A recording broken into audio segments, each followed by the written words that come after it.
All right. So for those of you who are just tuning in, I'm Sarah Webb. I created Colorism Healing way back in 2013, and I've been hosting an international writing contest for several years.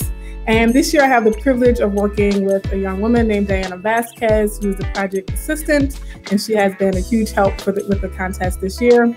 So I want to interview Diana, talk to her about her interest in publishing, why she thinks colorism is important to talk about, and just learn a little bit more about her and share her story with all of you. So I'm going to bring Diana on right now.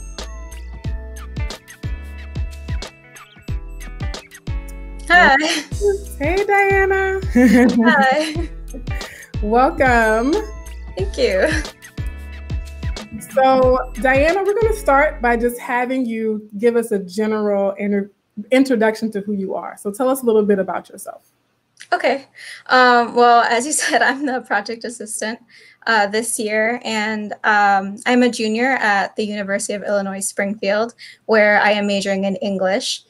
There, I am also a fiction editor for The Alchemist Review and a peer editor for The Continuum, which are two student-run literary journals and publications on campus. And after graduation, I aspire to be an editor in trade publishing. Okay. And where are you from?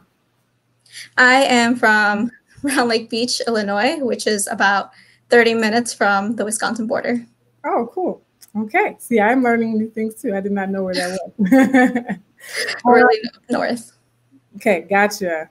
I would like to remind viewers that we will be taking audience questions as well, okay? So I have questions that I'm gonna ask Diana, but anytime you hear something that you wanna know more about, or if you have your own question as someone who's watching, go ahead and type that into the chat.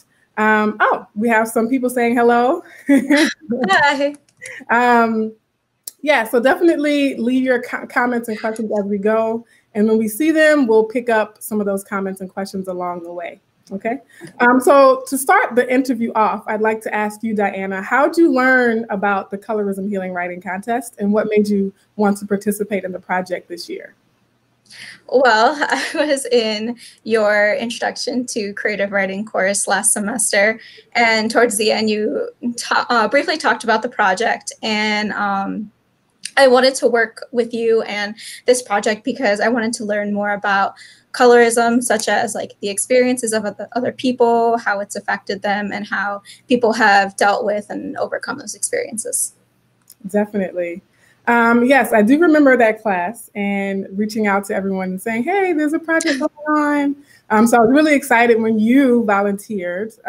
Yes. I thought it would be a good partnership for us to work on this project together, especially given your interests, which we will get into a little bit later. But as far as the theme of the contest, the Colorism Healing Writing Contest, why do you think it's important to talk about colorism?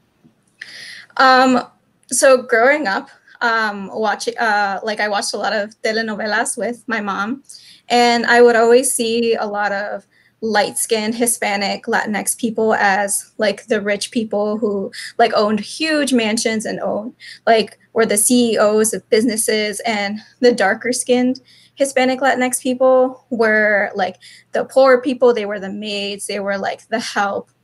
And it like really made me think that I was like not attractive and that I wasn't meant to be this like great person and do extraordinary things. But over the years and over like the people that I've met and the organizations I've been a part of have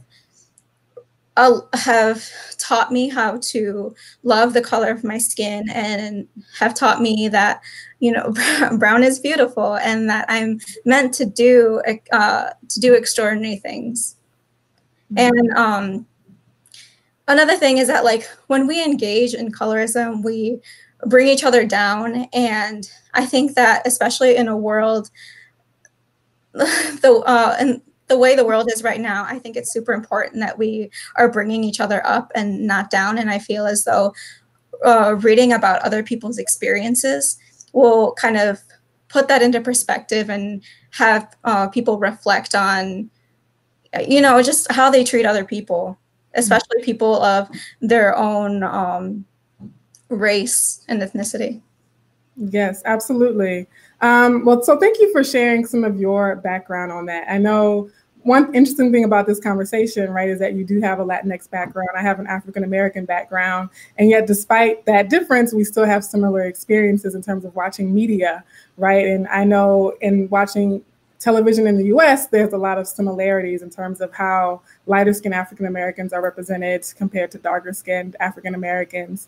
And I love what you say too about reading each other's stories, reading stories about people who might have something in common with us or who might have different experiences, and learning more about the world, right? And you even gave me feedback in terms of like the kinds of readings that we do, that I have in my class, and that you would like to see more diversity in reading and literature in general, right? Which brings me to a discussion about why are you interested in pursuing a career in publishing? So I've always loved books since I was younger. I've always believed that books are magical, like that they can inspire people to do such amazing things. And as a person of color, I want to read more books written by people of color, especially books that are published by the big 5 publishing houses. And so as an editor, I'd be in the room helping make those big decisions of who to give book deals to. And so I'd be advocating for the stories of people of color, essentially saying like, these are really powerful, amazing stories that need to be shared with the world and can teach people, not just the people of that same race and ethnicity and whatnot. Yes. So I know it is definitely one of your goals to advocate for writers of color. And so can you talk a little bit more about why that specific focus as an editor or in the publishing field is so important? Yeah, so there's actually not a lot of people of color in like the bigger publishing houses, which is really sad. But I'm hoping that changes soon, and I've applied to 3 internships for the big 5, and I'm just hoping that there are more and more people of color who are applying for these positions and internships. And I feel as though like the big 5, they want to publish more books on diversity. And I feel as though one big step in doing that is hiring people of color so that they can be those advocates for authors of color, and talk more about why those books are so important, why they need to be published, why those stories need to be read and spread around the world. Absolutely. So we're all rooting for you in terms of internships and your long-term career in general. What advice do you have? So you're interested in publishing, and you are an English major. You've done some work, like you said, in your introduction with the Alchemist Review and other literary journals on campus. So if there's someone out there who's interested in creative writing or maybe being an editor or a publisher, especially if they're a person of color or a woman of color, what advice do you have for them, maybe just getting started? One thing that I would say is don't be afraid, and apply to every position that you can find. And you'd be surprised on how many people will open their doors for you. And one big thing that I would say is to support the community. So, for example, following a bunch of like literary journals and magazines on Twitter, and like small presses and authors of color, and kind of sparking those conversations with them, and just becoming more active in that community. Absolutely. And I think it's interesting because of the internet and because of social media, right? There is more access now. I think maybe if we were having this discussion 30 years ago, it would have been even more difficult to contact literary journals, to contact publishing houses. So I am grateful and appreciative of this era that we live in now, where there seems to be greater access for minorities, for underrepresented groups of people. Mm-hmm. So I kind of want to talk about what's next in terms of the Colorism Healing Writing Contest and the project. Are there any upcoming aspects of the contest or the project that you're looking forward to at this point? And if so, why? I'm really looking forward to the virtual book launch. I am looking forward to hearing the writers themselves read their work and share their experiences and kind of to talk to them about other things outside of their work, like how colorism has affected them, what kind of experiences they've had, how they've dealt with them, and just conversations about life. Definitely. Yeah, so the virtual book launch, for those of you who are tuning in a little late, this is an interview with Diana Vazquez, who's the project assistant for the Colorism Healing Writing Contest. And in that contest, several of the writers are published in an anthology. And so to launch that anthology, we do a live virtual panel where the authors can come on and talk about their work. And so that's what Diana is referring to. And we're currently still in the judging phases for that. But the book launch will happen in May. So keep your eyes open for that. And we're also taking audience questions. So if the audience has any questions they'd like Diana to address or either of us to address, just let us know, type it in the chat box. So a couple more questions, Diana. What experiences have you had in the field of publishing and editing so far, and what have you learned from them? So as I said earlier, I am aside from being the project assistant for the 2020 Colorism Healing Writing Contest, I am also a fiction editor for the Alchemist Review and a peer editor for the Continuum. And for those experiences have actually been pretty similar to the one with the Colorism Healing Writing Contest, just a little bit less hands-on because there's more staff. But I've learned how to, with each submission, I'm learning how to better critique and kind of to better kind of figure out what pieces are better for certain literary journals, because some of them have like a different kind of vibe to them. Like, for example, the Continuum is more of like a scholarly literary journal, so we're looking more for kind of research kind of stuff. So yeah. Gotcha. Okay. Yeah, I definitely think that's what a lot of the editorial process is about, is deciding, A, what's the quality of this piece, but also is it the right fit, right? And so I think what you bring up is important for people to realize. I think a lot of us aspiring writers get discouraged if a piece gets rejected, right? But as you're saying, Diana, sometimes not getting accepted into a journal doesn't mean the writing itself is bad. It just means it's not the right type of writing or the style of writing for a journal necessarily. And I think even as underrepresented writers, right, those are little things that we might not know, right? So having people who can come and share that kind of knowledge, I think, is really important.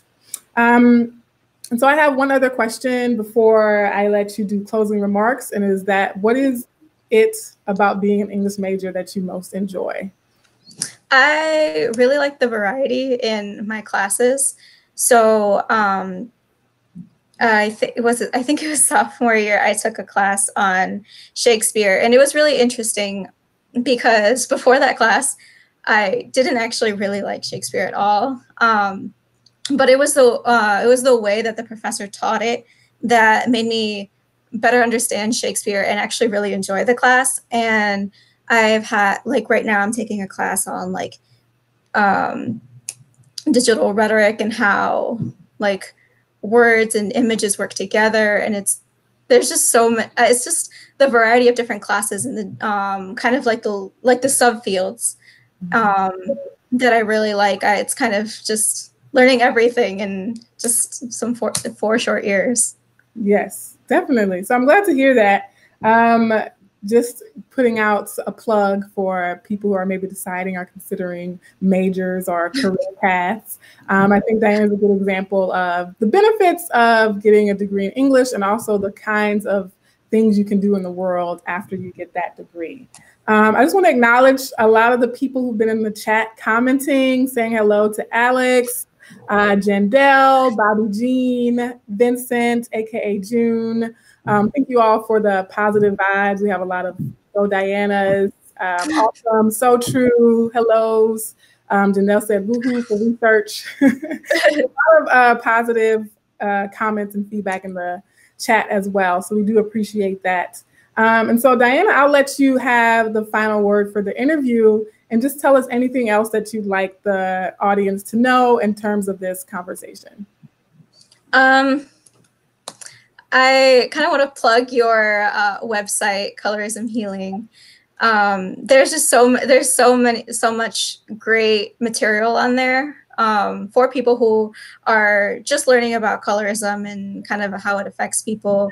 And I'm actually launching my own website pretty soon, within these next few weeks. It's more kind of like just a big database of opportunities and resources for writers of color. For example, there's going to be like a little tab bar where there's a list of all of the literary journals and magazines that will really only publish works written by writers of color. Mm-hmm. Yay, I love that. I'm excited that you're still going through with that idea. And thank you for your comments about the Colorism Healing website. I definitely encourage anyone out there who believes in something or who has a cause or who has knowledge about something, whether it's like me creating my website or like Diana creating her website related to her interests and passions.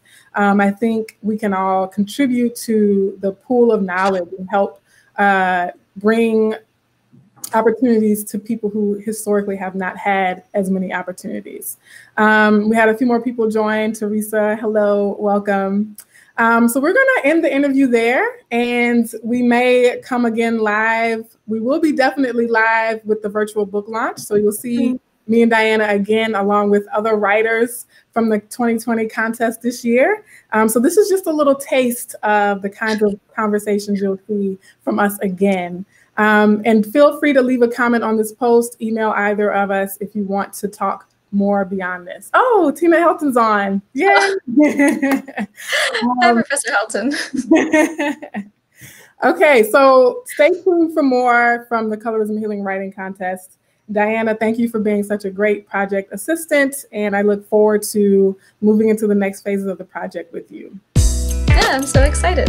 Okay, take care. Bye, everyone. Bye.